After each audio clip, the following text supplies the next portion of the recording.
اعوذ باللہ السمیع العلیم العظیم الحفیظ بوجہ الکریم وسلطانہ القدیم من الرجس الخبیث المخبث الشیطان اللعین الرجیم وقبیلہ ونفخہ ونفسہ وہمزہ۔ بسم اللہ الرحمن الرحیم۔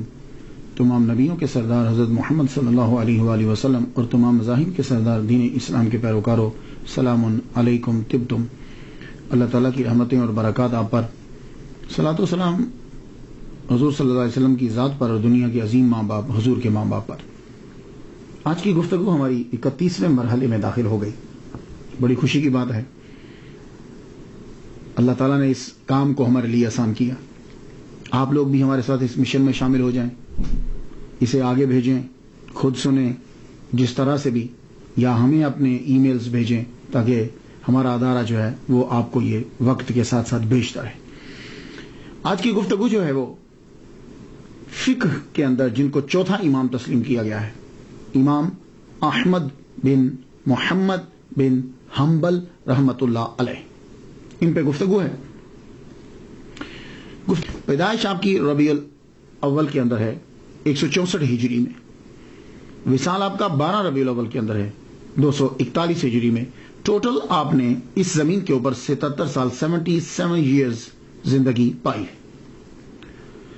میں امام احمد بن حنبل کو کیوں بیان کر رہا ہوں؟ وجہ یہ ہے کہ شوافع کا ذکر کرنے کے بعد ذکر کر رہا تھا انہی کا، تو امام احمد بن حنبل جو ہیں یہ بھی شافعی بھی ہیں۔ وہ کس طرح کہ امام شافعی کے شاگرد ہیں، ان کے قدردانوں میں، میزبانوں میں اور شاگردوں میں یہ شامل ہیں، اور امام بھی ہیں۔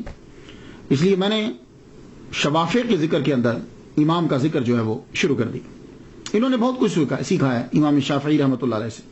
مکہ کے اندر سیکھا ہے، بغداد کے اندر سیکھا ہے، بہت عزت کرتے تھے ان کی۔ جب وہ بغداد تشریف لاتے تھے اکثر کوئی بھی ان کی محفل کو کم ہی یہ مس کرتے تھے۔ ویسے میں نے تو طے کر رکھا تھا کہ آئمہ کا ذکر سب سے آخر میں کروں گا،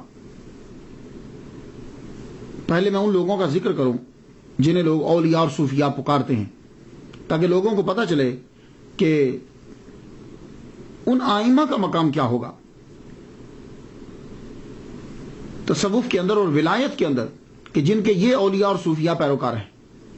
اس لیے میں نے کہا ہر غوث، ہر قطب، ہر ولی، ہر اوتاد کسی نہ کسی چاروں اماموں میں سے کسی کا وہ پیروکار ضرور ہے۔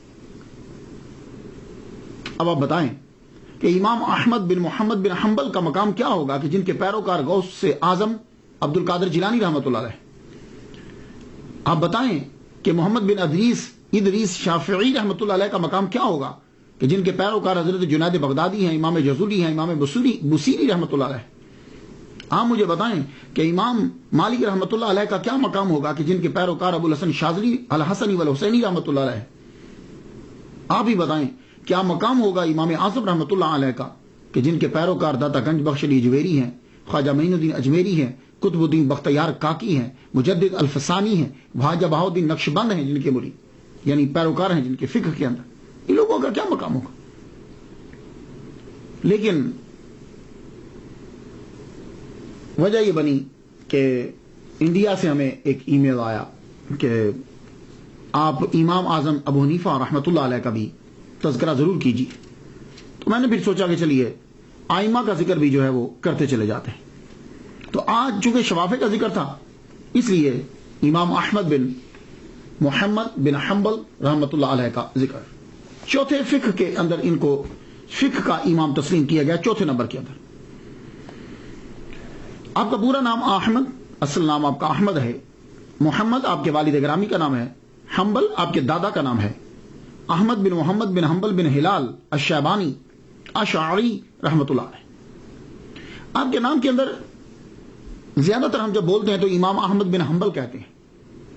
معلوم ہے اس کا معنی کیا ہوتا ہے؟ امام احمد بن حنبل، احمد حنبل کے بیٹے، جبکہ یہ حنبل کے بیٹے نہیں ہیں، یہ محمد کے بیٹے ہیں۔ ان کے والد کا نام محمد ہے، محمد بیٹے ہیں حنبل کے، حنبل ان کے دادا کا نام ہے۔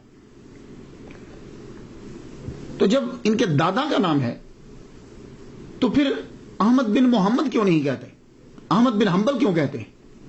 ایک وجہ سن لیجئے، ناموں کے اندر یہ ہوتا ہے عرب میں کہ جو شجرہ نسب کے اندر جو کوئی مشہور ہوتا ہے اس کا نام لے لیتے ہیں۔ اب جیسے امام شافعی اب یہ جو شافعی ہیں یہ گرینڈ فادر ان کے ابا کا نام ہے شافعی، وہاں کا نام امام شافعی نے اختیار کر لیا. تو اسی طرح امام احمد جو ہیں ان کے دادا کا نام حنبل ہے، وہ گورنر تھے، مشہور تھے، ان کا نام امام احمد نے اختیار کر لیا. اور یہ طریقہ بھی ہے. محمد مصطفیٰ صلی اللہ علیہ وآلہ وسلم ایک مرتبہ آپ کسی غزوہ میں ہیں تو آپ فرماتے ہیں کہ انا نبی لا کذب، انا ابن عبد المطلب، کہ میں جھوٹا نبی نہیں ہوں، میں عبد المطلب کا بیٹا ہوں. حضور عبد المطلب کے بیٹے تو نہیں ہیں، حضور کے ابا کا نام تو عبداللہ ہے، عبد المطلب تو دادا ہے، لیکن چونکہ عبد المطلب سردار تھے تو آپ نے خود کو متعارف کروایا ان سے. تو باپ کا باپ بھی تو باپ ہی لگتا ہے نا. اب آپ سمجھ کے ہوں گے. تو امام احمد بن محمد بن حنبل ہے، لیکن دادا چونکہ زیادہ مشہور تھے اس لیے امام احمد بن حنبل کے نام سے مشہور ہو گئے. یہ اصل میں حنبل ہے، اصل جو ہے ہا نون با لام ہے، لیکن لا یہ ہے کہ جب نون ساکن کے بعد با آ جاتی ہے تو وہ نون میم بن جاتی ہے. تو اس کو لکھتے تو نون ہیں، پڑھتے میم ہے. ہن بل ہے لیکن ہم بل پڑھیں گے. اب شیبانی بھی آپ کے نام کے ساتھ نام آتا ہے، شیبانی. یہ شیبانی جو ہے یہاں نسبت کی ہے شیبان، بنو شیبان، اصل میں یہ قبیلہ ہے عرب کا. جب حضرت عمر رضی اللہ تعالیٰ عنہ نے بصرہ آباد کیا تھا، عراق کا شہر، تو وہاں آپ نے کچھ قبائل بھیجے تھے. تو یہ جو بنو شیبان تھے نا، یہ انہوں نے جا کے بصرہ کو آباد کیا تھا، وہاں کے صحراؤں میں، وہاں جا کر یہ رہے تھے. تو بصرہ میں حضرت عمر کے دور کے اندر حضرت امام احمد بن محمد بن حنبل رحمۃ اللہ علیہ کا خاندان آ گیا تھا حضرت عمر کے دور کے اندر ہی، بصرہ میں ہی. تو وہ بنو شیبان تھے، اس کی وجہ سے آپ کو شیبانی بھی کہا جاتا ہے. تو آپ کے آباء و اجداد بصرہ کے اندر آئے. بصرہ آج بھی بڑا مشہور ہے، عراق کا بڑا مشہور شہر ہے. یہ کویت اور ایران کے قریب ہے بالکل.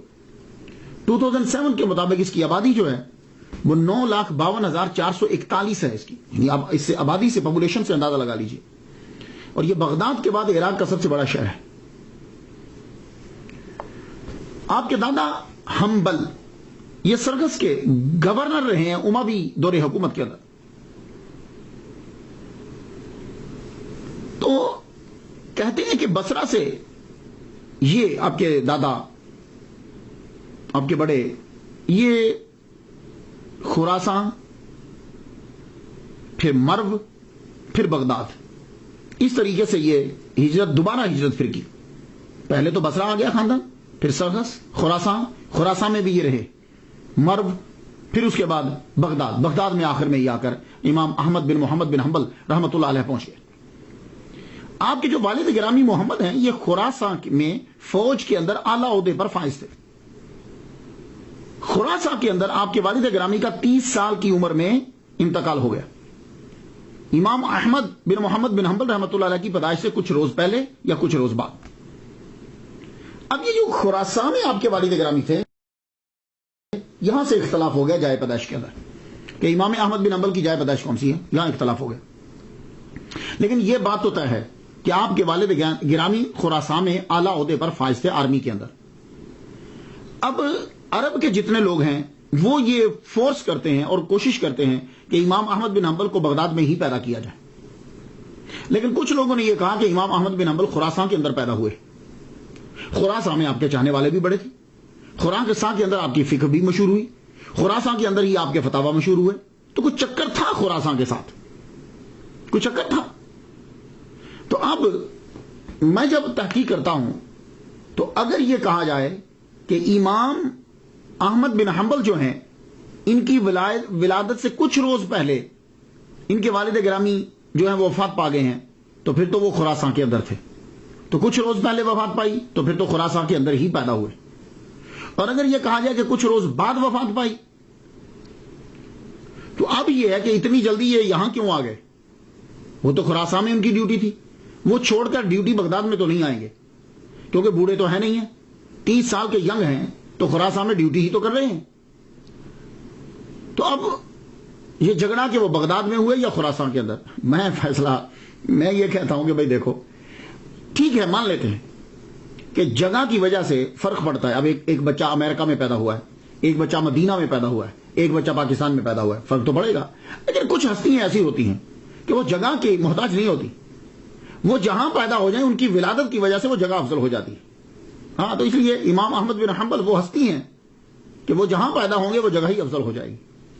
تو اس لیے اس میں فکر کرنے کی ضرورت کوئی خاص نہیں ہے. وہ خود عربی ہیں تو اب کیوں جہاں مرضی پیدا ہوں، اس سے کوئی فرق نہیں پڑے گا. تو آپ کے والد گرامی کا جب انتقال ہو گیا خراسان کے اندر، آپ 30 سال کی عمر ہے، تو آپ کی والدہ پھر وہاں سے آپ کو بصرہ لے آئیں. کیوں؟ اس لیے کہ بصرہ میں رشتہ دار رہتے تھے، تو عراق میں واپس لے آئیں. عراق میں آپ تشریف لائے، وہاں رہے، پھر وہاں سے بغداد میں آ گئے. امام احمد بن محمد بن حنبل رحمۃ اللہ علیہ، آپ نے ابتدا میں، اب چونکہ غربت ہے، والد گرامی کا سایہ تو سر سے اٹھ گیا ہے، کہ ابتدا میں جتنا پڑھ سکتے تھے پڑھا. قرآن مجید حفظ کرنا ہے، قرآن کا پڑھنا ہے، لیکن بہت سلو سپیڈ دیکھتا ہوں میں جب میں کتب پڑھتا ہوں. تو امام احمد بن محمد بن حنبل رحمۃ اللہ علیہ کی پڑھنے کے اندر سپیڈ جو ہے وہ شروع کے 15 سال کے اندر تقریباً بند ہے. اس کی اب وجہ وہی ہو سکتی ہے کہ حالات ٹھیک نہیں ہیں، معاشی حالت جو ہے وہ بہت انتہائی کمزور ہے. کیوں؟ والد گرامی جو چیز چھوڑ کر گئے ہیں پیچھے، وہ کپڑا بننے کا ایک کارخانہ ہے اور چند دکانیں ہیں. ان ساروں کا کرایہ ملا کر ٹوٹل 17 درہم آتا ہے. ایک دکان کا کرایہ 3 درہم آتا ہے، اور وہ بھی لوگ کبھی دکان کا کرایہ دیتے ہیں، کبھی کرایہ نہیں دیتے. یہ آپ کی معاشی حالت ہے. اب ایسی حالت کے اندر اتنا لمبا سفر کرنا، سفر کے اخراجات، فیسیں، 15 سال تک تو ویسے ہی بند رہے. 15 سال کے بعد پھر آپ نے پڑھنا شروع کیا. سب سے پہلے آپ نے قرآن مجید حفظ کیا. قرآن مجید حفظ کرنے کے بعد آپ نے کتابت شروع کر دی. کتابت جب شروع کی، بہت خوش نویس تھے، بہت خوبصورت لکھتے تھے. اور ویسے بھی پرانے زمانے کے جتنے بھی آئمہ ہیں، علماء ہیں، وہ سب سے پہلے لکھنا سیکھتے تھے، ساتھ ساتھ لکھنا بھی سیکھتے تھے. وجہ کیا ہے؟ اس دور کے اندر جو پڑھا جاتا تھا وہ لکھا بھی جاتا تھا. تو اگر لکھائی جو ہے وہ بری ہوگی تو پھر وہ ان کی کتابیں، کتب جو ہیں وہ یہ لکھیں گے کیسے؟ تو خوش نویس بھی، اچھے لکھنے والے کاتب زبردست ہوتے تھے. آپ دیکھ لیجیے جتنے بھی پرانے. لیکن آج کے دور میں کیا ہوا کہ اب کمپیوٹر آ گیا ہے، ہاتھ سے پینسل قلم سب چیزیں چھین لی، اب کمپیوٹر آ گیا.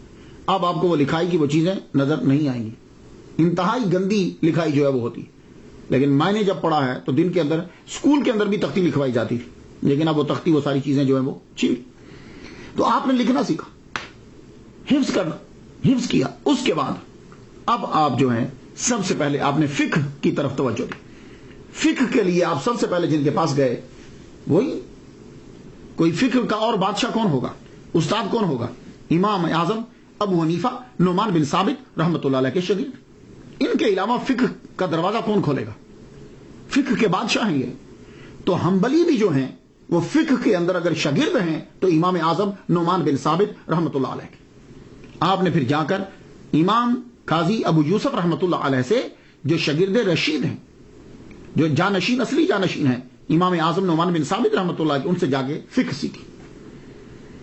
تو فقہ سیکھنے کے بعد امام وقی رحمۃ اللہ علیہ کی کتب جو ہیں وہ زبانی یاد کیا.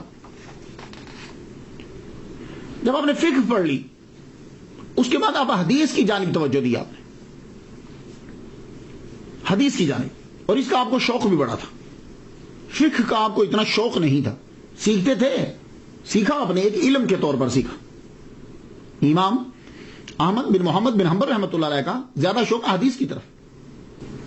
اب آپ فقہ سیکھنے کے بعد، تو فقہ سیکھنے کے لیے کیوں گئے؟ اس لیے کہ فقہ اور اصول فقہ بہت ضروری ہوتے ہیں احادیث سے مسئلے کو نکالنے کے لیے. اگر آپ کو احادیث یاد ہیں لیکن آپ کو اصول فقہ نہیں آتے، آپ کو فقہ نہیں آتی، تو فائدہ ہی کوئی نہیں. کیوں؟ وہ تو اسی طرح ہی ہے کہ جیسے آپ کی دکان کے اندر تمام چیزیں پڑی ہوئی ہیں لیکن آپ کو علم نہیں ہے کہ ان سے دوائی کس طرح بنانا ہے، یا دوائیاں پڑی ہوئی ہیں آپ کے پاس لیکن آپ یہ نہیں جانتے کہ کون سی کس مرض کے لیے. تو آپ لوگوں نے اگر مسائل کو اخذ کرنا ہے تو فقہ اور اصول فقہ کو پڑھنا ضروری. اسی لیے شوافع، حنابلہ، ایون کے موالک مالکی کی جمع ہے، موالک جو ہیں شوافع جو ہیں اور حنابلہ جو ہیں سب کے سب جو ہیں وہ فقہ کے اندر محتاج ہیں امام اعظم نعمان بن ثابت رحمۃ اللہ علیہ. اس کے اندر کوئی تعصب کرے تو الگ بات ہے، لیکن اگر حقیقت تو تسلیم کرنا پڑے گی.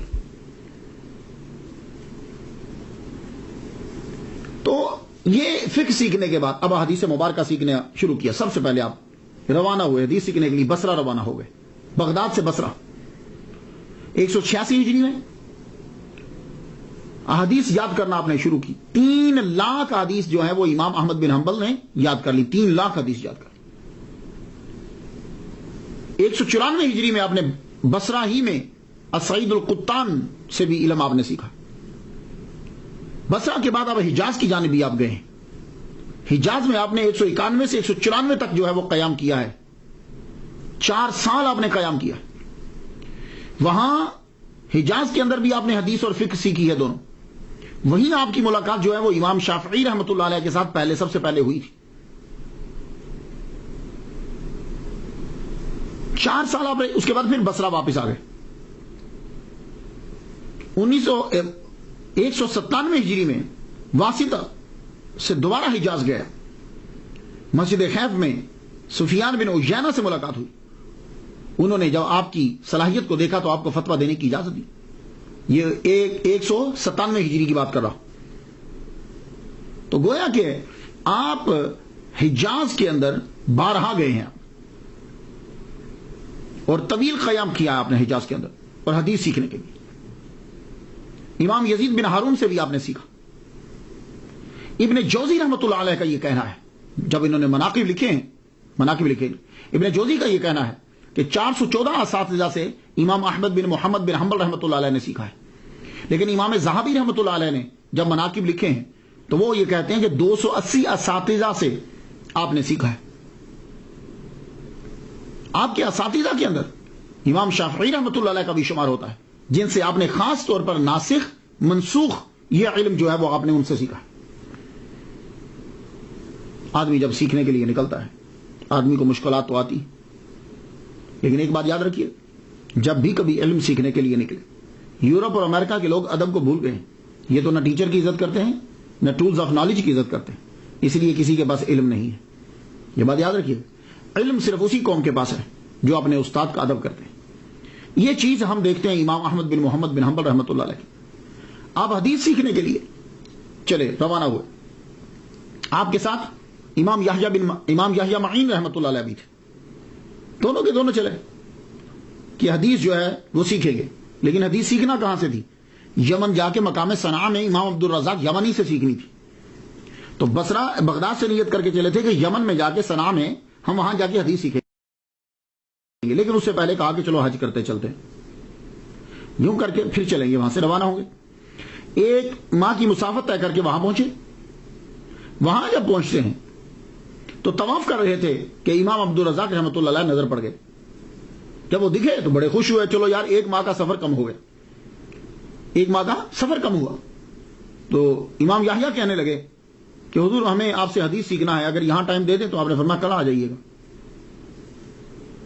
تو امام احمد بن محمد بن حنبل رحمۃ اللہ علیہ کو جب پتا چلا تو آپ نے فرمایا کہ آپ نے ایسا کیوں کیا؟ آپ نے ان سے ٹائم کیوں لیا؟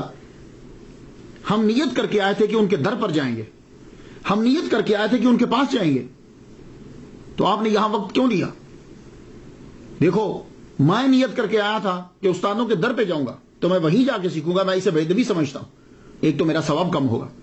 تو آپ باقاعدہ مقام صنعاء گئے، یمن میں گئے، وہاں جا کر امام عبد الرزاق سے رحمۃ اللہ علیہ سے آپ نے احادیث سیکھی. اس کے بعد پھر آپ واپس بغداد میں آئے.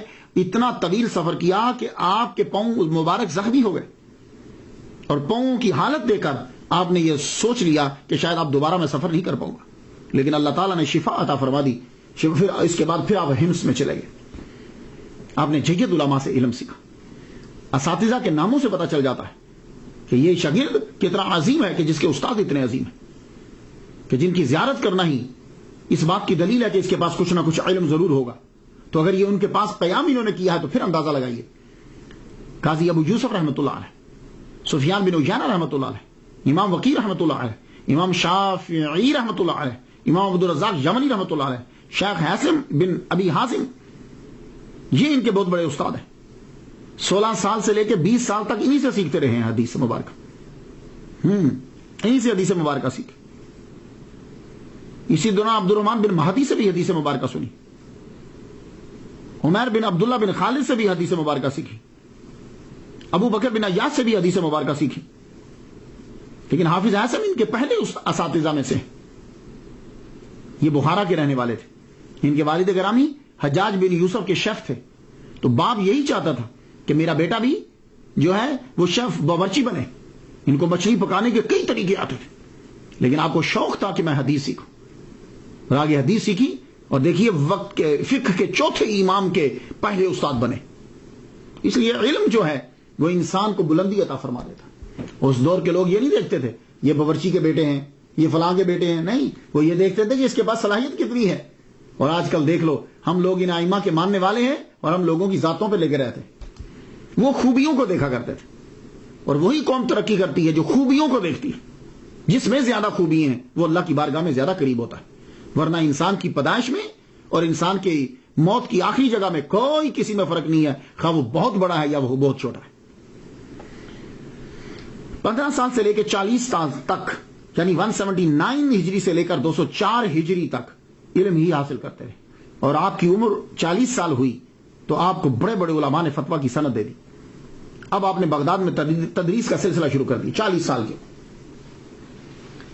40 سال علم تو بہت لوگ حاصل کرتے ہیں، آپ کو بڑے نظر آئیں گے، تو مدرسے سے جب طلباء نکلتے ہیں کتنا علم ہوتا ہے ان کے پاس، کتنا علم ہوتا ہے، لیکن دیکھنا یہ ہوتا ہے کہ علم عمل میں آیا کہ نہیں آیا۔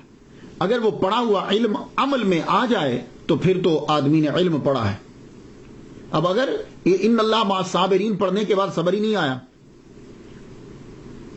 آمن باللہ پڑھنے کے بعد، یؤمنون بالغیب پڑھنے کے بعد، آمن رسول پڑھنے کے بعد، اطیعوا اللہ واطیعوا الرسول پڑھنے کے بعد، وعلی اللہ فلیتوکل المؤمنون پڑھنے کے بعد، دوسروں کی غیبت نہ کرو پڑھنے کے بعد، یہ چیزیں پڑھنے کے بعد اگر پھر بھی اندر ہیں تو وہ عام لوگوں کی طرح ہی ہے، وہ مولوی بھی۔ تو علم جب آدمی پڑھ لے تو اس کو عمل میں آنا ضروری، اس لیے تصوف میں جانا پڑتا ہے۔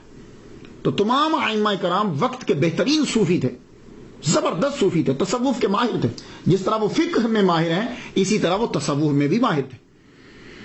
اب امام احمد بن حنبل 40 سال جب پڑھ چکے تو اب آپ نے شادی کی، 2 بیویاں آپ کی اور 1 لونڈی۔ اللہ تعالیٰ نے آپ کو 9 بچے عطا کیے، جن میں سے 2 بیٹے، اور آپ کی جب بھی بیٹی پیدا ہوتی تو آپ یہی کہتے مبارک، انبیاء زیادہ تر بیٹیوں کے ہی باپ تھے۔ 2 بیٹے اللہ نے آپ کو دیے، ایک عبداللہ بن احمد اور دوسرا صالح بن احمد۔ یہ بڑا بیٹا آپ کا عبداللہ بن احمد جو ہے یہ اصفہان کے جج رہے، وہاں جج لگے۔ یہ علاقہ تہران کے ساؤتھ میں ہے، 340 کلومیٹر دور ہے، تقریباً 16 لاکھ آبادی ہے اس کی، ایران کا تیسرا بڑا شہر ہے یہ اصفہان۔ امام احمد بن حنبل رحمۃ اللہ علیہ کی گزر بسر دیکھ لیجیے، کتنی 2 بیوی ہیں، 1 لونڈی، 9 بچے آپ کے۔ اب گزر بسر کیسے ہوتی ہے، معاشی کیا طریقہ ہے آپ کا، تصوف۔ اب دیکھیے تصوف، ہم علماء کو مولویوں کو سمجھتے ہیں کہ شاید وہ صوفی ہے ہی نہیں ہے۔ دیکھیے گزر بسر، میں نے آپ کو بتایا کہ صرف 1 کارخانہ کپڑا بننے کا چھوڑ کے گئے تھے اور چند دکانیں تھیں، ان دکانوں کا ٹوٹل ملا کر کرایہ جو آتا تھا وہ 17 درہم تھا۔ اب 17 درہم کے اندر اتنی فیملی کو پالنا آسان ہے؟ اور سن لیجئے کرائے کا کیا عالم ہوتا ہے۔ ایک مرتبہ آپ کی کینچی جو ہے وہ پانی میں گر گئی، گہرے پانی میں گر گئی، کینچی کو تلاش کرنے لگے، آپ کو مل نہیں رہی، تو آپ کا دکاندار جو دکان پہ رہتا تھا کرایہ دار، وہ آیا، کہنے لگا میں تلاش کر دیتا ہوں۔ وہ نیچے اتر گیا، کینچی کو لے کر آ گیا۔ آپ نے فرمایا او بھائی تم کتنے ماہ کا کرایہ تم نے نہیں دیا؟ بولا جی 3 ماہ ہو گئے۔ تو آپ فرمانے لگے اچھا چل جا، تو نے مجھے کینچی ڈھونڈ کے دی، میں نے تجھے 3 ماہ کا کرایہ معاف کیا۔ لو، پہلے ملتا ہی 3 درہم ہے کرایہ، تو کتنا بنا 9 درہم، تو وہ بھی معاف کر دیا۔ تو اب خود سوچئے کہ ٹوٹل 17 آتے ہیں درہم، 17 20 لگا لیجیے، تو اب خرچہ کیسے چلے گا؟ اب اور دوسری بات آپ کو تواریخ کی کتب میں ملیں گی، آپ کی سیرت میں یہ ملے گی کہ امام احمد بن محمد بن حنبل رحمۃ اللہ علیہ کا یہ طریقہ رہا ہے اور اصول رہا ہے۔ آپ نے نہ تو کسی شہزادے سے نہ کسی امیر سے، نہ فقہا، کسی سے، بادشاہوں سے، خلیفہ سے، ایون کہ آپ نے اپنے دوستوں سے بھی کبھی تحفہ قبول نہیں کیا. یہ آپ کی احتیاط تھی. اس کا مطلب یہ نہیں ہے، یہ آپ کی احتیاط تھی. کسی کا بھی تحفہ آپ قبول نہیں کرتے تھے. تو پھر کیا ہوا؟ اب مجبوراً آپ کو مزدوری کرنی پڑتی تھی گھر کا خرچہ چلانے کے لیے. اب خود سوچو یار، 40 سال کے وہ ہیں، اب مزدوری کرنے کے لیے نکلتے کہ بچوں کو روٹی بچوں کو دینی ہے. مزدوری کرتے، جتنا ایک دن کا خرچہ ہوتا کما کے لا کے دے دیتے، اس کے بعد پھر مصروف ہو جاتے پڑھانے میں. اور کبھی کبھی تو ایسا ہوتا کہ مزدوری ملتی ہی نہیں ہے، کوئی بھی کام مل جاتا آپ مزدوری کا کر لیتے. اور کبھی کبھی ایسا ہوتا کہ آپ کو کام مل ہی نہیں رہا، کام نہیں ملا تو پھر معلوم ہے کیا کرتے؟ دور دراز جگہوں میں جب فصل پک جاتی تو وہ جو مالک ہوتے تھے وہ کچھ چھوڑ جاتے تھے غریبوں کے لیے اور کچھ گرا پڑا چھوڑ جاتے تھے. تو آپ ان سے پوچھتے کیا میں یہ اٹھا لوں؟ وہ اجازت دیتے، ہاں یہ ہماری ملکیت ہے، آپ اٹھا سکتے ہو. تو امام احمد بن حنبل اپنے بچوں کا خرچہ پورا کرنے کے لیے وہاں سے اٹھا کے لاتے. ان سے بڑا صوفی کون ہوگا یار؟ گھر کا خرچہ چلا، اور بادشاہ ہزاروں دینار دیتے لیکن قبول نہیں کرتے آپ. کیوں؟ کہ جب ان کا قبول کریں گے تو پھر یہ اپنی بات منوائیں. عبادت، آپ کے بڑے صاحبزادہ یہ کہتے ہیں، عبادت اللہ اکبر جل شان. یہ اصفہان کے قاضی کہتے ہیں کہ میرے ابا 300 رکعات جو پڑھا کرتے تھے جب آپ کی عمر اب 40 کے بعد 70 سے پہلے 300 رکعات پڑھا کرتے تھے. اب ہوتا یہ ہے کہ جب کبھی کتابوں کے اندر، پرانی کتابوں میں لکھا جاتا تو اس کا زیرو جو ہوتا تھا ایسے کر کے ڈال دیتے تھے. تو ایسے جب ڈلتا تھا کہیں سیاہی گر جاتی تو ڈیجٹ کے بعد جو زیرو ہوتا ہے نا، وہاں بڑی پرابلم پڑتی ہے. 100 ہے تو 1000 کبھی بن جاتا ہے، 3 ہے تو کبھی 3000 بن جاتا ہے، 300 ہے تو 3000 بن جاتا ہے. 300 رکعات جو ہیں وہ آپ پڑھا کرتے تھے نفل کی. اور پھر جب آپ کی عمر 70 سال ہو گئی تو آپ نے ان کو 100 کر دیا. 5 حج آپ نے پیدل کیے. یہ عبادت کا اندازہ لگائی. 3 پیدل ہیں، 2 سواری کے اوپر، 5 حج آپ نے ٹوٹل کیے. آپ عشاء کی نماز کے بعد سوتے، درمیان رات جاگتے اور پھر نوافل ادا کرتے. یہ آپ کا سلسلہ بعد میں تھا 70 کے بعد. پہلے آپ تقریباً عبادت میں بھی لگے رہتے اور پڑھتے بھی رہتے. روزہ، سوموار کو روزہ رکھتے، جمعرات کو روزہ رکھتے، 13، 14، 15 ہر مہینے کی چاند کی تاریخ جو ہے اس پہ روزہ رکھتے. یہ لازمی تھے آپ کے روزے. اور روزہ افطار کرتے تو آپ کے بڑے بیٹے عبداللہ بیان کرتے ہیں، کہتے ہیں کہ میرے ابا سوکھی روٹی ہوتی مرتبان میں ڈال دیتے، مرتبان میں جب ڈالتے تو اوپر سے پانی ڈال دیتے، پانی ڈالتے وہ سوکھی روٹی تھوڑی سی گیلی ہو جاتی، گیلی ہونے کے بعد اس کو نکالتے، نکال کے سرکے کے ساتھ کھا لیتے یا نمک کے ساتھ کھاتے. یار کتابوں والے کیوں فرق کرتے ہیں علماء میں اور صوفیاء میں؟ امام احمد بن محمد بن حنبل رحمۃ اللہ سے بڑا صوفی کون ہوگا یار؟ تو سرکے کے ساتھ یا نمک کے ساتھ اس روٹی کو کھا لے. اور اساتذہ کا ادب انتہا درجے کا. اگر اساتذہ کا ادب نہیں ہے تو علم نہیں آتا. امام شافعی رحمۃ اللہ علیہ جب کبھی بغداد میں تشریف لاتے، آپ ان کے سامنے دوزانوں بیٹھے رہتے، اور جب اٹھ کے جانے لگتے تو آپ ان کے خچر کے ساتھ ساتھ پیدل چلتے تھے. یہ ادب کم کا. حضور صلی اللہ علیہ وآلہ وسلم آج کے دور کے اندر تو پتہ نہیں امام احمد بن حنبل کے پیروکار کیا سوچتے ہیں اسے، لیکن انہیں چاہیے کہ اپنے امام کی اس سنت کو تو دیکھیں. امام احمد بن حنبل رحمۃ اللہ علیہ کے پاس 3 حضور کے منہ مبارک تھے. 3. جب کبھی آپ بیمار ہوتے ان منہ مبارک کو لے کے پانی میں ڈبوتے، ڈبو کے پانی پی جاتے، اللہ آپ کو شفا عطا فرماتے. کیوں؟ اس لیے کہ یہ صحابیات کی سنت ہے اور صحابہ کی سنت ہے. اور پھر آپ ان کو چومتے اور آنکھوں سے لگاتے. جب آپ دنیا سے جانے لگے تو آپ نے یہ کہا کہ دیکھو میری وصیت یہ ہے، 2 منہ مبارک، ایک میری اس آنکھ پہ رکھ دینا اور ایک اس آنکھ پہ رکھ دینا، اور ایک منہ مبارک میرا منہ کھول کے میری زبان کے اوپر رکھ دینا، اور بس تینوں منہ مبارک میرے ساتھ جائیں گے. اللہ اکبر جل شانہ. یہ ادب ہے. تصوف اور امام احمد بن حنبل، اللہ اکبر جل شانہ. عالم با عمل ہوگا تو صوفی ضرور ہوگا، یہ بات یاد رکھیے. کیونکہ تصوف یہی ہے، علم پر عمل کرنا، یہی تصوف ہے. تصوف نام ہے شریعت کی پیروی کا.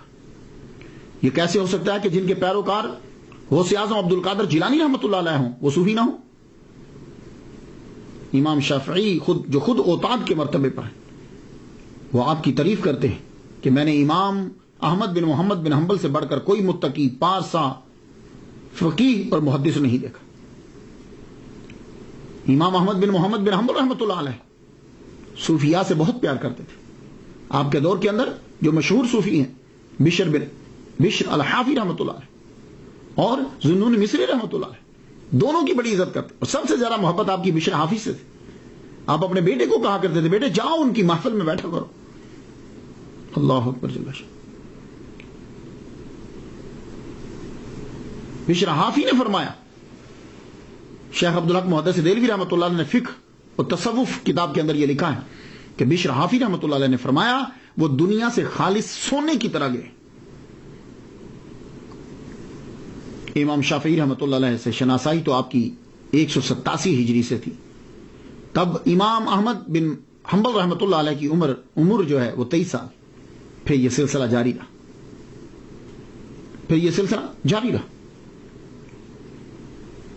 ایک مرتبہ ایسا ہوا کہ امام شافعی رحمۃ اللہ علیہ کو معلوم ہوا کہ امام احمد، ان کو پتا تو تھا آپ کے معاشی حالات کیا ہیں اور گزر بسر کیسے ہوتی ہے آپ کی. آپ کو معلوم ہوا کہ یہ یمن جا رہے ہیں عبدالرزاق بن حمام سے حدیث پڑھنے کے لیے، اور پیسے ان کے پاس ہیں نہیں. تو امام شافعی رحمۃ اللہ نے اپنا اثر رسوخ استعمال کرتے ہوئے آپ نے ان کو یمن کا قاضی لگوا دیا کہ جب یہ وہاں پہنچے تو قاضی لگے اور خرچہ جو ہے وہ ملتا رہے گا، تو اس سے حدیث بھی سنتے رہیں گے، علم بھی پڑھ لیں گے اور پاکٹ منی چلتی رہے گی. آپ کو جب یہ کہا امام شافعی رحمۃ اللہ نے کہ میں آپ کو یمن کا قاضی لگوا دیتا ہوں، انہوں نے کہا مجھے نہیں لگنا. آپ نے سمجھا شاید میری وجہ سے کہہ رہے ہیں، تو آپ نے گورنمنٹ کی طرف سے کہلوایا کہ آپ کو وہاں کا قاضی لگا دیتے ہیں، آپ پڑھتے بھی رہیے گا اور قضا بھی، جج بھی رہیے گا، فیصلے کرتے رہیے گا. جب دوسری مرتبہ یہ بات آپ تک پہنچی تو امام احمد بن محمد بن حنبل رحمۃ اللہ علیہ نے امام شافعی رحمۃ اللہ سے کہا ابو عبداللہ سنو، غور سے سنو، اب آئندہ اگر فورس کیا کہ میں وہاں کا قاضی لگ جاؤں تو سنو میں زندگی بھر آپ سے بات نہیں کروں گا. اللہ اکبر.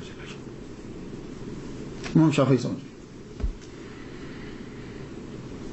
امام احمد بن محمد بن حنبل رحمۃ اللہ علیہ، آپ کا نام ویسے تو فقہ کے چوتھے امام میں شمار کیا جاتا ہے، 4 اماموں میں چوتھے نمبر پر، لیکن کچھ لوگوں نے یہ کہا کہ آپ فقیہ نہیں تھے، آپ محدث تھے، کیونکہ آپ نے زیادہ تر حدیث کو جمع کرنے میں لگایا اور آپ نے اپنی زندگی کے اندر فقہ کو عروج نہیں دیا. یہ ان کا موقف ہے. ان لوگوں کے اندر ابن جریر طبری اختلاف الفقہا کے اندر امام احمد کا ذکر ہی نہیں کیا انہوں نے. کیوں؟ وہ کہتے تھے کہ یہ محدث ہیں، فقیہ ہے ہی نہیں. ایسے بہت سے رائٹر ہیں کہ جنہوں نے فقہا کا تذکرہ کیا، فقہی مسائل کو بیان کیا، لیکن امام احمد بن حنبل کا ذکر ہی نہیں کیا.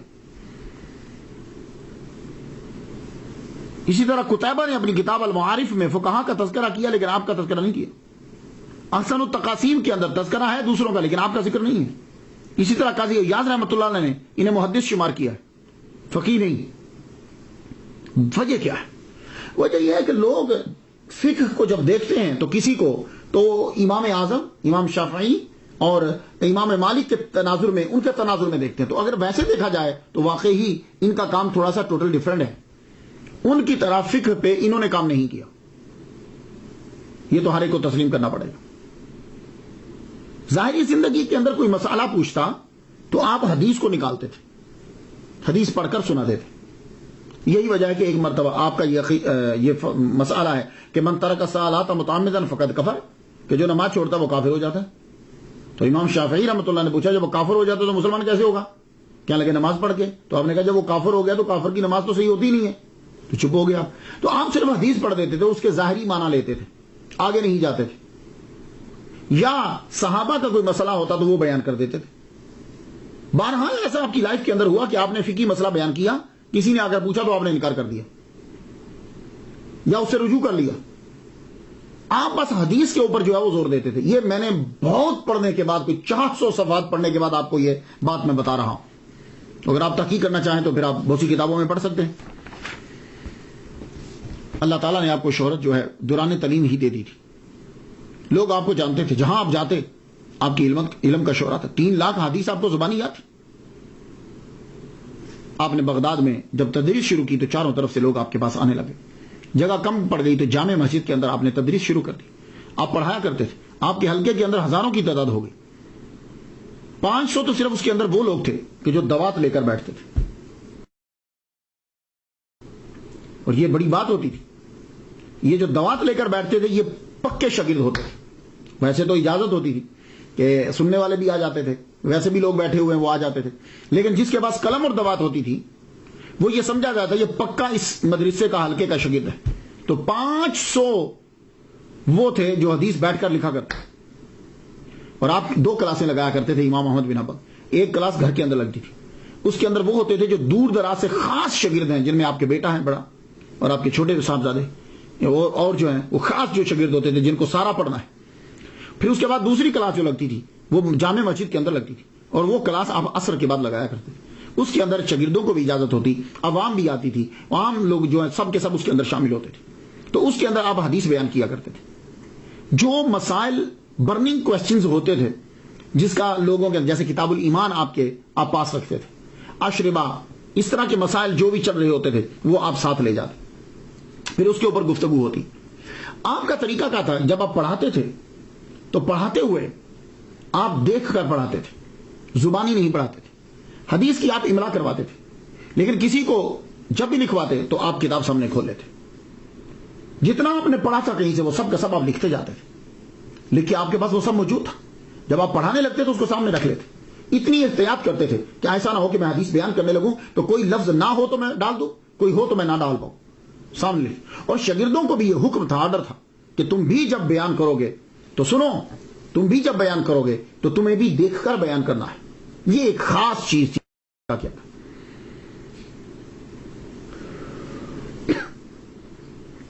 اسی لیے امام علی المدینی وہ جب پڑھانے لگے، آپ کے بہت بڑے شاگرد ہیں، تو کہا کرتے تھے میرے سردار امام احمد نے فرمایا کہ دیکھ کر حدیث جو ہے وہ بیان کرو. اور یہ خاص طور پر آپ کے حلقہ کے اندر یہ حکم تھا کہ کوئی میری حدیث کے ساتھ فتویٰ نہ لکھے. یہ جو چیزیں ہیں نا، اس لیے لوگوں نے آپ کو فقیہ شمار نہیں کیا.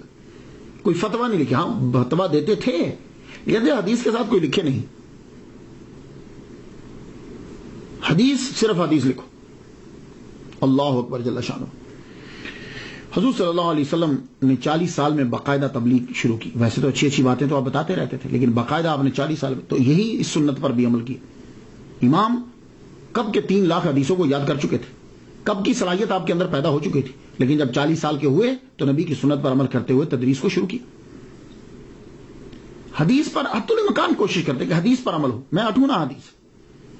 حضور صلی اللہ علیہ وسلم کی حدیث ہے کہ آپ نے پچھنے لگوائے. پچھنے وہ کٹ لگواتے ہیں نا، خون نکلوا. تو آپ نے ابو طیبہ کو رضی اللہ تعالیٰ عنہ کو 1 دینار دیا تھا.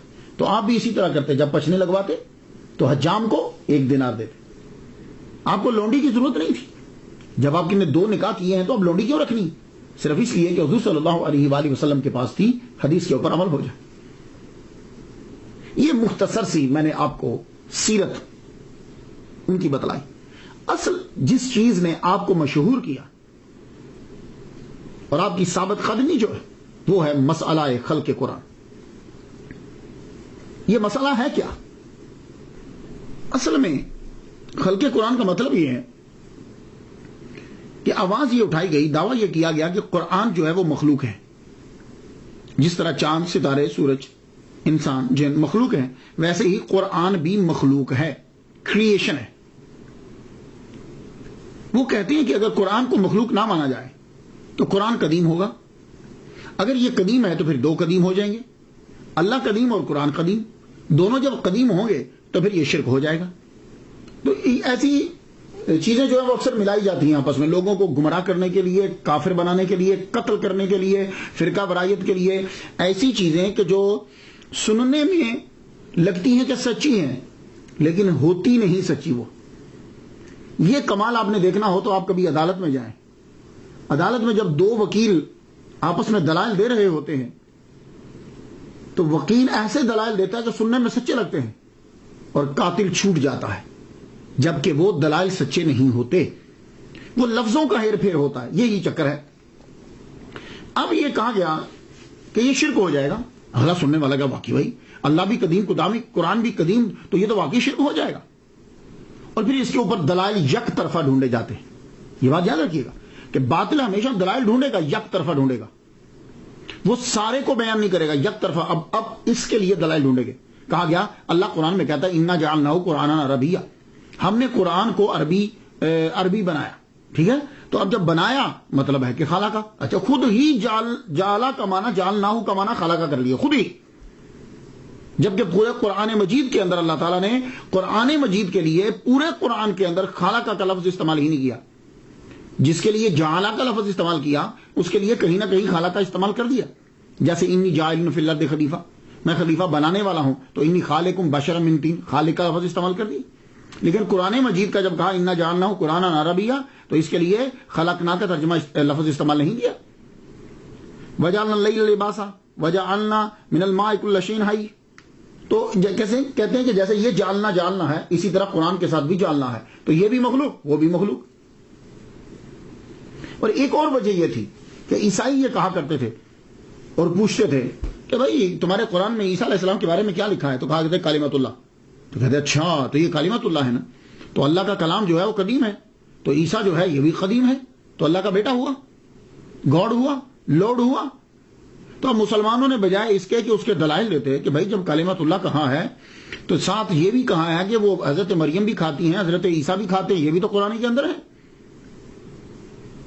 تو وہ بجائے اس کے کہ تشریح کرتے اور ان کو سمجھاتے بتلاتے، خود اپنے اوپر جو ہے نا وہ طاری کر لی چیز اور خود پیچھے ہٹنے لگ گئے، تو جی قرآن مجید کو جو ہے نا وہ مخلوق بولو۔ اور یہ اکثر مسلمانوں کا وتیرہ رہا ہے۔ چارلس ڈارون کا نظریہ جب چلا تھا نا تو مسلمانوں نے قرآن مجید کی تشریح بھی وہی کرنے لگ پڑے تھے کہ انسان بندر کی ہی اولاد ہے۔ ہاں، تو یہ بجائے اس کے کہ یہ کہیں کہ ابھی سائنس نے ترقی نہیں کی، قرآن تک یہ نہیں پہنچے، یہ اپنے قرآن کو لے جائیں گے، اس قرآن کو وہاں ڈال دیں گے اس کی تفسیر کے اندر۔ اور آج دیکھ لیجئے 100 سال کے بعد وہی چارلس ڈارون کا نظریہ جو ایولیوشن تھیوری تھی اس کو امریکہ کے اسکولوں میں غلط قرار دے دیا گیا۔ لو اب کیا کریں گے؟ تو یہی حال اس دور میں بھی ہوا۔ سب سے پہلے جس نے یہ کہا کہ قرآن مخلوق ہے وہ کون تھا؟ جعد، یہ ایک ایرانی نژاد شخص تھا جس نے سب سے پہلے یہ دعویٰ کیا کہ قرآن مخلوق ہے، یہ اس نے آواز اٹھائی تھی۔ تو عہد اموی کا ایک گورنر تھا کوفہ میں، خالد بن عبداللہ، اس نے عید الاضحیٰ کے خطبے کے اندر کہا کہ تم جاؤ اپنے جانور ذبح کرو، آج میں ایک بندہ ذبح کروں گا، میں آج ایک بندے کی قربانی دوں گا۔ تو اس نے اس کو ذبح کیا تھا۔ اس نے سب سے پہلے کہا تھا کہ قرآن اللہ کی مخلوق ہے۔ اس کے بعد اس کے شاگرد ابن صفوان نے جو ہے وہ اسے پھیلایا کہ اللہ تعالیٰ بات چیت نہیں کر سکتا، قرآن قدیم نہیں ہے، مخلوق ہے، اس کو بھی قتل کر دیا گیا۔ پھر اس کے ایک شاگرد نے مصر میں نعرہ لگایا، بشر بن غیاث المریسی نے، یہ گرفتار ہو گیا لیکن قید سے بھاگ گیا۔ یہ تھی ابتدا کہ قرآن اللہ کی مخلوق ہے۔ میں نے آپ کو ہسٹری میں ابتدا بتا دی، لیکن انڈر گراؤنڈ یہ چیز چلتی رہی۔ یہ چلی کہاں سے؟ اب مجھے نہیں معلوم کہ اس کے پیچھے اخلاص تھا، نیت ٹھیک تھی، یا اس کے پیچھے کوئی اور تھے، لیکن اثرات جو ہیں وہ بہت گندے تھے۔ اور یہ کوئی مسئلہ اتنا ضروری نہیں تھا کہ جس کو اتنے بڑے پیمانے پر اٹھایا جاتا، یہ اتنا ضروری نہیں تھا۔ اب یہ پھیلا کب؟ دیکھیے باطل فرقہ جب اٹھے گا اس کی پہلے یہ کوشش ہوگی کہ میں بادشاہ کو پکڑوں۔ بادشاہ کی حمایت کے بغیر باطل فرقہ کبھی پنپ نہیں سکتا۔ تو اس لیے باطل لوگوں کی سب سے پہلے حتی الامکان کوشش ہوتی ہے، اولی ترجیح یہ ہوتی ہے کہ ہمارے ہاتھ میں کسی جگہ کا، کسی ملک کا، کسی علاقے کا بادشاہ اور بڑا بندہ آ جائے، وہ پھر اس کو کسی نہ کسی طریقے سے کوئی نہ کوئی حربہ کر کے اس کو ضرور قبضے میں کریں گے۔ ہارون الرشید تک تو یہ بات چلتی رہی، لیکن دبے طریقے سے۔ مامون الرشید کی جب حکومت آئی تو مامون کے دربار کے اندر تمام کے تمام ایرانی تھے، فارس کا اس کے اوپر اثر و رسوخ تھا، دربار کے اندر ہر شعبے کے اندر یہ۔ تو یہ جو غیاث تھا نا، یہ مصری، یہ تیسرے نمبر پہ جو قید سے بھاگ گیا تھا، یہ مامون کے دربار میں پہنچ گیا۔ مامون الرشید کے دربار میں جب پہنچا اپنے ایرانی اثر و رسوخ کی وجہ سے، جب وہاں یہ پہنچ گیا تو وہاں اس کو پھر مل گیا اصحاب عدل و توحید کا بانی، یہ ان کی جماعت کا نام تھا۔ اس کا بانی کون تھا؟ احمد بن ابی داؤد معتزلی۔ یہ اور یہ دونوں نے مل کر مامون الرشید کے کان بھرنے شروع کر دیے۔ مامون الرشید کا اتنا نالج نہیں تھا، اس کو توحید کی آڑ میں رکھ کر اس شخص کو گمراہ کر دیا انہوں نے۔ اور یہ بات یاد رکھیے گا کہ جب بھی کبھی مسلمانوں کو گمراہ کرے گا تو توحید کی آڑ لے گا۔ یہ ایک ایسا مسئلہ ہے کہ شیطان نے بھی توحید کی آڑ لے کر نبی کی توہین کی تھی، اور یہ توحید کی آڑ لے کر پھر گمراہ کیا جاتا ہے۔ تو تب بھی یہی ہوا کہ سب سے پہلے جماعت بنائے گی، جماعت کا نام تھا اصحاب عدل توحید، یہ یعنی عدل اور توحید کے اصحاب، یہ جماعت تھی۔ اور اس کا بانی کون تھا؟ اس کا بانی جو ہے وہ احمد بن ابی داؤد متزلی۔ مامون الرشید کے جب کان بھر دیے گئے تو مامون الرشید کو یہ بتایا گیا کہ دیکھیے قرآن مجید جو ہے یہ اللہ تعالیٰ کی مخلوق ہے، اللہ تعالیٰ جو ہے یہ بول نہیں سکتا، ہاں وہ یہ کرتا ہے کہ وہ حکم دیتا ہے تو گویائی پیدا کر دیتا ہے۔ وہ اس نے حکم دیا تو قرآن لوح محفوظ پہ پیدا ہو گیا، اس نے حکم دیا تو قرآن جبریل علیہ السلام کی زبان پہ پیدا ہو چل پڑا، اس نے حکم دیا تو یہ قرآن جو ہے یہ مخلوق ہے۔ اگر مخلوق نہیں مانو گے تو پھر یہ بھی قدیم ہو جائے گا، تو جب دو قدیم ہو جائیں گے تو توحید اڑ جائے گی۔ مامون الرشید کا وہ ہونا توحید خراب نہیں ہونی چاہیے، کیونکہ اللہ تعالیٰ سب کچھ معاف کر دیتا ہے، شرک معاف نہیں کرتا۔ تو وہ یہ نہیں سمجھا کہ ان دونوں کے پیچھے خباثت کیا ہے۔ تو جب مامون الرشید نے اسے تسلیم کر لیا تو مامون الرشید نے کیا کیا، تمام فقہا علماء کو بغداد میں بلا لیا۔ جب فقہا علماء کو بلایا تو بلا کر مناظرے شروع ہو گئے۔ مناظرے جب شروع ہوئے تو مامون الرشید کے ابتدائی دور تک جب تک وہ بغداد میں تھا صرف مناظرے ہی ہوتے تھے۔ یہ معتزلی بیٹھا رہتا تھا، فقہا اہل سنت و جماعت آتے تھے تو وہ آ کر مناظرے ہوتے، یہ اپنی چرب زبانی استعمال کرتا، فلسفہ استعمال کرتا، وہ اپنے دلائل دے کر جو ہے وہ چلے جاتے، بات اتنے تک ہی تھی۔ لیکن مامون الرشید جو ہے وہ بیمار ہو گیا، بیمار ہونے کے بعد اس نے بغداد چھوڑ دیا اور وہ چل پڑا۔ جب وہ بغداد سے چلا گیا اس کے بعد اس کے ابتدائی دور کے اندر آپ دیکھیے گا، جائیے جا کر تواریخ پڑھ لیجئے، آپ کے آخری دور کے اندر بغداد سے جب روانہ ہوتا ہے تو اب اس کے خطوط جاری ہوتے ہیں، آرڈر جاری ہوتے ہیں، علماء پر سزائیں جاری ہو گئی، علماء کو سزا دینے لگ گئے، سزا دینے کی آرڈر، سختی۔ تو وہ آپ ذرا غور سے پڑھیے گا، میں آپ سے یہ کہوں گا کہ آپ ان خطوط کو پڑھیے۔ ایک پہلی بات میں آپ کو بتا دوں کہ بادشاہ خلیفہ جب خط نشر کرتے ہیں تو ان کا خط کتاب نہیں ہوتا، ان کے خط سے جملے مختصر ہوتے ہیں اور آرڈر ہوتا ہے، بس مختصر جملے۔ یہ خط جب آپ پڑھیں گے جو مامون الرشید کے خلق قرآن کے مسئلے میں ہیں، یہ لگتا ہے کسی مولوی نے لکھے ہوئے، کسی فلسفی نے لکھے ہوئے، لمبی عبارتیں، اور اس عبارات کا جو ہے وہ طریقہ یہ بتلاتا ہے کہ خلیفہ کا خط لکھا ہوا نہیں ہے۔ تو بات بھی اصل میں یہ تھی کہ مامون جو ہے وہ آخری عمر میں بیمار ہو گیا، وہ بستر علالت پر تھا۔ یہ جو وزیر ہے احمد بن ابی داؤد متزلی، یہ وزیر بھی تھا اس کا اور خاص سیکرٹری بھی تھا۔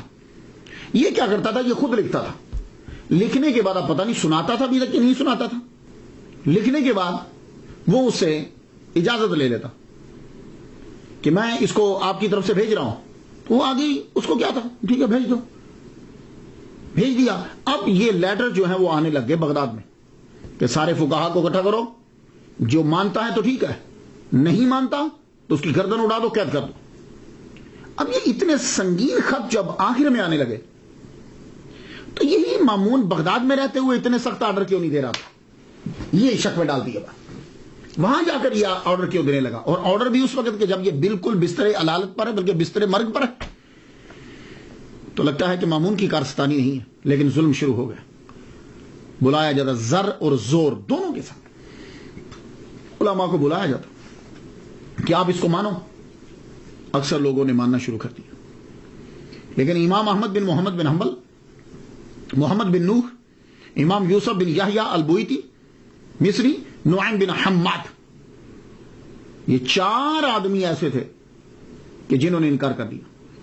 امام احمد بن محمد بن حنبل، محمد بن نوح رستے میں ان کا وصال ہو گیا، امام یوسف بن یحییٰ البویتی ان کا بھی وصال جو ہے قید کے اندر ہو گیا، نعیم بن حماد ان کا وصال جو ہے واسق باللہ کے دور میں قید میں ہو گیا۔ بچے صرف تو امام احمد بن محمد بن حنبل بچے، آپ کو 2 سال 4 ماہ تک قید میں رکھا گیا اور روزانہ کوڑے مارے جاتے ہیں۔ ایک دفعہ مامون کے دربار میں آپ حاضر ہوئے ہیں، اس کا مطلب یہ نہیں کہ آپ حاضر نہیں ہوئے، حاضر ہوئے ہیں آپ، لیکن گفتگو ویسے رہتی۔ ایک مرتبہ پابا زنجیر بھی غالباً کہتے ہیں کہ جب بلایا گیا، ویسے دربار میں پہلے ہوئے، پابہ زنجیر جب پہنچے تو رستے میں اس کا انتقال ہو گیا تھا جب آپ کو گرفتار کر کے لے جایا جا رہا تھا، لیکن جب وہ بغداد میں تھا تو آپ دربار میں پہنچے، تو آپ نے درباریوں سے مخاطب ہو کے کہا اگر قرآن حادث ہو تو یہ اس کا کلام ہے. درباریوں یہ بتاؤ اگر قرآن حادث ہو تو یہ اس کا کلام ہے، پھر اللہ کی ذات محل حادث ہوگی، اور یہ محال ہے. قرآن مخلوق ہے. مجھے یہ بتاؤ کہ یہ بات ضروریات دین سے ہے یا نہیں؟ اگر اس بات کو مانے بغیر دین مکمل نہیں ہوتا، پھر حضور صلی اللہ علیہ وسلم نے، صحابہ نے، اور تمہارے علاوہ دوسرے تمام علماء نے اس کو کیوں چھپایا؟ بتاؤ. سب چپ. اگر مخلوق مانو گے تو یہ ایک کتاب عام کتاب ہو جائے گی کہ جس کے لیے پھر نبی کی ضرورت نہیں ہوگی، تمہاری عقل کی ضرورت ہوگی، اور شاید تم لوگ یہی چاہتے ہو. یہ آپ کی تقریر تھی کہ اصحاب عدل توحید یہ سارے کے سارے جو ہیں پریشان ہو گئے. اس جماعت کا صدر چپ، اور آپ دربار میں کھڑے، آپ کے سامنے 2 بندوں کو قتل کر دیا گیا، 2 بندوں کو قتل کیا گیا، لیکن آپ ذرا بھی مرعوب نہیں ہوئے. آپ کی نظر پڑ گئی ایک آدمی پر کہ جو امام شافعی کا ماننے والا تھا. آپ اس کی طرف دیکھ کے کہنے لگے وہ ایک بات تو بتاؤ، کیا تمہیں یاد ہے کہ موضع پر مسح کرنے کے بارے میں امام شافعی رحمۃ اللہ کا قول تمہیں یاد ہے؟ لوگ حیران ہے کہ بھائی یہاں گردن اڑا دی گئی ہے اور یہ آدمی یہاں بھی فقہ کے مسائل میں پڑا ہوا ہے. مامون مر گیا، لیکن مامون مرتے ہوئے وصیت کر گیا اپنے جانشین اور بھائی معتصم کو کہ میرے بعد توحید کا خیال رکھنا، قرآن مخلوق ہے، اسے ضرور عام کرنا، تبھی توحید بچے گی، ورنہ توحید جو ہے وہ تباہ ہو جائے گی. اور عدل و توحید کی جماعت کا بانی احمد بن ابی داؤد معتزلی، اسی کو اپنا سب کچھ سمجھنا، یہی تمہارا وزیر، یہی تمہارا سب کچھ ہے، جو کہے اس کی ماننا. معتصم کا دور آیا، اس کا ظلم بڑھ گیا. امام احمد کا مسئلہ معتزلی کے ہاتھ میں چلا گیا، اس نے قید میں پھر خوب کوڑے لگوائے. ایک آدمی تھک جاتا دوسرا مارنے لگ جاتا، دوسرا تھک جاتا تیسرا مارنے لگ جاتا، اور جب آپ مار کھاتے کھاتے بے ہوش ہو جاتے تو تلوار کی کوچ سے آپ کو اٹھایا جاتا، یوں مار کے اٹھو. اللہ اکبر. 1.5 سال تک آپ کو روزانہ پیٹا گیا. آپ اندازہ کیجئے 1 سال 6 ماہ تک آپ کو روزانہ پیٹا گیا. اور جب دیکھا کہ لوگوں کے اندر اب اثر جو ہے وہ غلط پڑنے لگ گیا، کہیں لوگ خلاف نہ ہو جائے، چھوڑ دیا گیا آپ کو. آپ جب گھر آئے تو جسم کا کوئی حصہ نہیں تھا جو پھٹا ہوا نہیں اور کٹا ہوا نہیں. کئی ماہ تک آپ کا علاج ہوتا رہا. جب آپ ٹھیک ہوئے تو جامع مسجد میں آئے. جامع مسجد میں آئے تو اب پتا چلا کہ بھئی لوگ تو جوک در جوک اکٹھا ہونے لگ گئے. گورنمنٹ کو پریشانی ہو گئی، حکم جاری کیا گیا. اب جب آپ ٹھیک ہوئے تو معتصم مر چکا تھا، واسق کا دور آ گیا تھا. واسق بھی معتصم کے نقشے قدم پہ چل رہا ہے. تو واسق کا جب دور آیا تو واسق جو ہے نا اس پہ ذرا اثر کم تھا، اتنا زیادہ نہیں، اثر کم تھا، لیکن اثر تو تھا. اب اس نے قید سے تو نکال دیا، لیکن حکم جاری کیا کہ آپ جامع مسجد میں نماز نہیں پڑھ سکتے، آپ گھر سے باہر نہیں نکل سکتے، آپ تدریس نہیں کر سکتے، آپ کسی سے مل نہیں سکتے. گویا کہ گھر کے اندر نظر بند کر دیا گیا. اور انہی سالوں کے اندر آپ نے پھر المسند جو ہے وہ لکھی، آپ کی جو کتاب ہے. آپ کے بیٹوں کو آپ املا کرواتے تھے اور وہ لکھتے تھے، کیونکہ اور تو کوئی آ نہیں سکتا تھا. واسق باللہ کے دور کے اندر واسق باللہ نے بھی توبہ کی اور اس کا اثر بھی کم ہوا. کیا کہ قرآن مخلوق ہے یہ مذاق بن گیا. ایک چیز جس کے پیچھے خلوص نہیں ہوتا، جس کے پیچھے کوئی سچائی نہیں ہوتی، وہ ایک دور کے بعد ختم ہو جاتی. آپ دیکھ لیجئے وہی سعودی عرب کہ جس میں قبروں کے بارے میں اور قبروں پر جانے کے بارے میں سختی تھی، اب اسی سعودی عرب کے اندر کنگ عبدالعزیز یونیورسٹی کے ڈاکٹر موسیٰ جو ہیں وہ خود کہتے ہیں کہ میں قبر پہ جاتا ہوں، میں دعا پڑھتا ہوں. تو یہ تبدیلی آتی رہتی. تو واسق ایک دن بیٹھا ہوا تو ایک مسخرہ آ گیا. آپ کو پتا ہے بادشاہوں کے درباروں میں مسخرے تو ہوتے ہیں. مسخرہ آ گیا، آگے کہنے لگا، آتے ہی داخل ہوا تو آ کے کرتا ہے، کہتا امیر المومنین اللہ آپ کو قرآن کے بارے میں اجر دے۔ واسی بولا کم بخت، قرآن کوئی مرنے کی چیز ہے؟ کہنے لگا حضور ہر مخلوق نے مرنا ہے تو قرآن بھی مخلوق ہے، تو امیر المومنین ایک بات بتائیے، قرآن اگر مر گیا تو تراویح میں کیا پڑھیں گے پھر؟ سورا دربار ہنسنے لگ گیا، واسی خود ہنس پڑا۔ اب آپ دیکھیے، اس سے اندازہ لگائیے کہ یہ مسئلہ جو اصحاب عدل و توحید نے اٹھایا تھا وہ کتنا مذاق بن کے رہ گیا، کیونکہ حقیقت ہی نہیں ہے کچھ۔ جب یہ مذاق بن کے رہ گیا تو واسی نے کہا کم بخت، چلو چپ ہو جاؤ، نکل جاؤ۔ پھر ایک مرتبہ ایک صاحب کو گرفتار کر کے لایا گیا، واسی کا دربار لگا کے بیٹھا ہوا، وہ صاحب آئے، آ کے کہنے لگے تم لوگوں کو کافر بنا بنا کے قتل کر رہے ہو، اس بنیادی عقیدے کی حضور کو، صحابہ کو، تابعین کو خبر تھی کہ نہیں؟ اگر خبر تھی تو بنیادی عقیدے کی تبلیغ کیوں نہ کی؟ اگر تم کہو کہ خبر تھی سکوت کیا تو پھر تم سکوت کیوں نہیں کرتے؟ اگر بولو کہ ان کو خبر نہ تھی تو بتاؤ اتنا اہم بنیادی مسئلہ جو توحید کو ہلا دے حضور اور صحابہ کو معلوم نہ تھا تو تمہیں کیسے معلوم ہو گیا؟ دربار میں سناٹا چھا گیا، واسی ایک دم اچھلا اٹھا، کہنے لگا واہ واہ، جاؤ معاف کیا، سمجھ آ گئی مجھے۔ خیر، تو واسق کے دور سے یہ جو اصحاب عدل و توحید تھے ان کو سمجھ آ گئی کہ اب ہم توحید کے نام پر لوگوں کو اور بادشاہ کو گمراہ نہیں کر سکتے، اب مسئلہ کمزور ہو گیا۔ تو واسق کے مرتے ہی نظر بندی ختم ہو گئی، نظر بندی بھی ختم۔ 5 سال کے بعد یہ سلسلہ جو ہے وہ ختم ہوا۔ 232 ہجری میں امام احمد بن محمد بن حنبل عزت و وقار کے ساتھ مسند پر جلوہ افروز ہوئے، تعلیم و تبلیغ شروع ہوئی، اور نام و نہاد اصحاب عدل و توحید مٹ گئے۔ جس کو وہ کافر کہتے تھے اس کا نام آج تک زندہ ہے، اور کوئی بھی آدمی معتزلہ کو اچھے نام سے یاد نہیں کرتا۔ آپ نے بہت سی کتابیں بھی لکھی، سب سے بڑی کتاب اور آپ کی بڑی کرامت المسند ہے۔ یہ کتاب آپ نے خود اپنے بیٹوں عبداللہ بن احمد اور صالح بن احمد اور آپ کے بھتیجے حنبل بن اسحاق، جب آپ کی نظر بندی تھی نا تو تب آپ لکھواتے تھے، تو آپ فرمایا کرتے تھے حدیث صرف لکھنا، اس کے ساتھ اور کچھ نہیں لکھنا تم نے۔ لیکن جب آپ کی دنیا سے آپ تشریف لے گئے تو پھر آپ کے بیٹے نے بعد میں تشریحات اور فتاوا بھی ساتھ جو ہیں وہ ملا دی، وہ بھی ساتھ لکھ دی۔ 180 ہجری سے جو احادیث آپ نے یاد کرنا شروع کی تھی وہ آپ نے 225 ہجری میں بچوں کو لکھا۔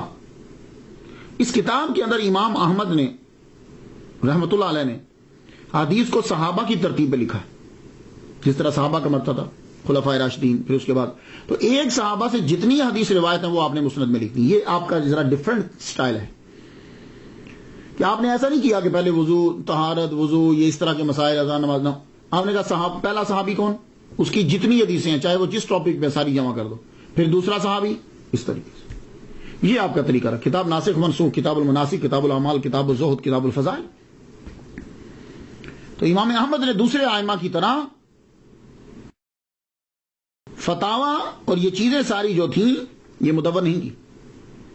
ہاں، اب یہ معلوم نہیں، ہو سکتا ہے کہ آپ کے دور کے اندر جو ہے وہ لوگ عقل کو استعمال کرتے تھے، آراء کو استعمال کرتے تھے، تو آپ نے کہا کہ میں اتنی مخالفت کروں اس کی کہ لوگ صرف حدیث کو دیکھنے لگ جائیں۔ آپ بھی مجدد ہیں، مجتہد ہیں، تو آپ نے اس کا حل جو ہے وہ یہی جانا شاید۔ تو فقہ کے جتنے فتاوا آپ دیتے تھے، جیسے خراسان میں آپ نے فتاوا جو دیے تھے، بعد میں جب آپ بغداد میں آئے تو آپ نے دیکھا کسی کے ہاتھ میں، تو آپ نے رجوع کر لیا کہ میں نے یہ بیان، میں رجوع کرتا ہوں ان سے۔ اسی طرح یہی وجہ ہے کہ جب امام احمد بن حنبل رحمۃ اللہ علیہ کے فتاوا کو پڑھا جاتا ہے تو تضاد پایا جاتا ہے اس کے اندر، کہ ایک دفعہ آپ نے بیان کیا، دوسری دفعہ۔ خیر، میں ان سلسلوں میں پڑھنا نہیں چاہتا، میری تو یہ بتانا ہے، صرف ان کی سیرت کو بتانا ہے کہ انہوں نے محمد مصطفیٰ صلی اللہ علیہ وآلہ وسلم کی حدیث کو اپنایا اور ان کو آج جو ہے وہ پھیلایا۔ تو ماہ ربیع الاول کی 4 تاریخ کو آپ شدید بیمار ہو گئے، 9 روز تک بیمار رہے۔ بروز جمعہ 241 ہجری 12 ربیع النور کو آپ دنیا سے کوچ کر گئے، اور آپ کی عمر جو ہے وہ 77 سال تھی۔ آپ کی وفات جو ہے وہ جنگل کی آگ کی طرح دنیا میں پھیل گئی، لوگ آ گئے، اتنا جنازہ ہوا کہ کہتے ہیں کہ 8 لاکھ لوگ آئے، عبد الوہاب وراق کہتے ہیں کہ 10 لاکھ لوگ آئے، اور جب جنازے کے لیے صفیں بننے لگی تو بغداد کے اندر کوئی ایسی جگہ نہیں تھی کہ جہاں بندے کھڑے ہوئے نظر نہ آئے، چھتوں پر، گلیوں میں، محلے میں، ایون کہ کشتیوں کے اوپر لوگوں کو کھڑا ہونا پڑا، ہر جگہ آدمی ہی آدمی نظر آ رہے۔ تو آپ کا جو ہے وہ جنازہ پڑھا گیا، تو کہتے ہیں کہ 40,000 غیر مسلموں نے اسلام قبول کر لی، ہر آنکھ اشک بار تھی آپ کے جانے پر۔ یہ کہ جن کو لوگ کہتے تھے کہ توحید خطرے میں ہے اس کے جملے کی وجہ سے، اگر یہ نہیں مانے گا تو توحید تباہ ہو جائے گی، دیکھو وہ پورا بغداد اس کے جنازے میں شامل ہے۔ اور یہ بات آپ نے اپنی زندگی میں کہہ دی تھی۔ امام دارقطنی میں روایت کرتے ہیں صالح بن زید سے، وہ روایت کرتے ہیں عبداللہ بن احمد بن حنبل سے کہ بتا دو معتزلہ کو، میرے ابا نے کہا تھا بتا دو معتزلہ کو تمہارے اور ہمارے درمیان انصاف میری نماز جنازہ میں ہو جائے گا۔ اللہ اکبر جل۔ کہتے ہیں 1 ہفتے تک آپ کی قبر مبارک کے اوپر لوگ آ کر نماز پڑھتے رہے، اتنا جنازہ، اتنے لوگ تھے۔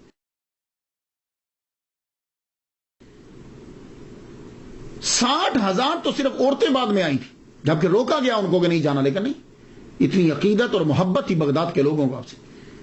اس سے بڑھ کر اور کیا مقام ہو سکتا ہے کہ پیران پیر، دستگیر، شہباز لامکانی، قندیل نورانی، الشیخ سید عبد القادر جیلانی الحسنی والحسینی رحمۃ اللہ علیہ آپ کے پیروکار، آپ بھی حنبلی ہیں۔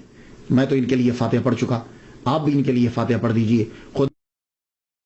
خدا تعالیٰ اور رحمت نازل فرمائے۔ اجازت دیجئے، وآخر دعوانا الحمدللہ رب العالمین۔